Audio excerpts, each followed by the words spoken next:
അംഗീകാരങ്ങളും അഭിനന്ദനങ്ങളും ഇനി കൂടുതൽ കളറാകും. കൊടുങ്ങല്ലൂർ ട്രോഫീസിന്റെ ഉദ്ഘാടനം നടന്നു. ചരിത്രമുറങ്ങുന്ന കൊടുങ്ങല്ലൂരിൽ വിജയഗാഥകൾക്ക് പൊൻതിളക്കം പകരാൻ ട്രോഫികളുടെയും മൊമെന്റോകളുടെയും അത്യപൂർവമായ ശേഖരവുമായി കൊടുങ്ങല്ലൂർ ട്രോഫീസ് അണിഞ്ഞൊരുങ്ങി. ഹോൾസെയിലായും റീറ്റെയിലായും ഇവിടെ നിന്ന് ട്രോഫികളും മൊമെന്റോകളും ലഭിക്കും. പടാകുളം ഓവർബ്രിഡ്ജിന് കിഴക്കുവശം പ്രവർത്തനം ആരംഭിച്ച കൊടുങ്ങല്ലൂർ ട്രോഫീസിന്റെ ഉദ്ഘാടനം നഗരസഭാ ചെയർപേഴ്സൺ ഹണി പീതാംബരൻ നിർവഹിച്ചു.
കൊടുങ്ങല്ലൂരെ സംബന്ധിച്ച് ഒരു ഹോൾസെയിൽ ട്രോഫി ഇത് ഇല്ല എന്നുള്ളത് നോക്കിക്കൊണ്ട് തന്നെയാണ് ഒരു പുതിയ മേഖലയിലേക്ക് ഈ ചെറുപ്പക്കാർ തുടക്കം കുറിച്ചിട്ടുള്ളത്. നമുക്കറിയാം ട്രോഫിയുടെ പ്രാധാന്യത്തെപ്പറ്റി.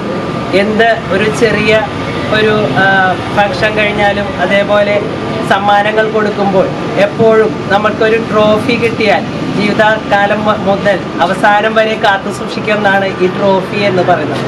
അത് വളരെ സന്തോഷവുമാണ്. അതിനെ വലിയ ഒരു ഷോറൂം തന്നെ ഇന്ന് ഇവിടെ നമുക്ക് കൊടുങ്ങല്ലൂരിൽ കിട്ടിയിരിക്കുകയാണ്. തീർച്ചയായിട്ടും ഓരോ സംരംഭങ്ങൾ ഇതേപോലെ വരുമ്പോഴാണ് നഗരത്തിൻ്റെ വികസനം സാധ്യമാകുന്നത്.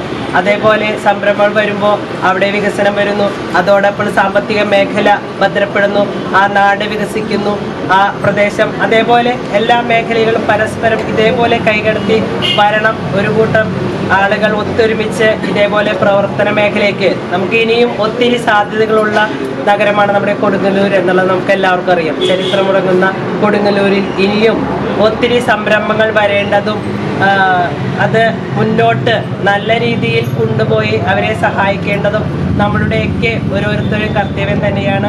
ഞാൻ ഒട്ടും ദീർഘിപ്പിക്കുന്നില്ല, കാരണം ഞങ്ങൾക്ക് കൗൺസിലാണ് കുറച്ച് നേരം കഴിയുമ്പോൾ എല്ലാവർക്കും അവിടെ എത്തേണ്ടവരാണ് ഇവിടെ നിൽക്കുന്നത്. അപ്പോൾ തീർച്ചയായിട്ടും ഇത് ആദ്യത്തെ സംരംഭം എന്നുള്ള രീതിയിൽ മുന്നോട്ട് പോയി ഇത് നാടിൻ്റെ നാനാഭാഗത്തും അതുപോലെ രാജ്യത്തിൻ്റെ വിവിധ ഭാഗത്തും ഈ ലാസിയം ഗ്രൂപ്പിൻ്റെ കൊടുങ്ങല്ലൂർ ട്രോഫി എത്തട്ടെ എന്ന് ആത്മാർത്ഥമായി ആശംസിച്ചുകൊണ്ട് ഇത് നഗരസഭാ വൈസ് ചെയർപേഴ്സൺ സുമിത നിസാഫ്, നഗരസഭാ പ്രതിപക്ഷ നേതാവ് ടി.എസ്. സജീവൻ, നഗരസഭാ കൗൺസിലർമാരായ Deepa Rajendran, VM. Johny, managing director Vipin Eriyat, managing partner Nithin Nasraj തുടങ്ങിയവർ പങ്കെടുത്തു. ലാസിമ എന്ന കൂട്ടായ്മയുടെ നേതൃത്വത്തിലാണ് കൊടുങ്ങല്ലൂർ ട്രോഫീസ് പ്രവർത്തിക്കുന്നത്.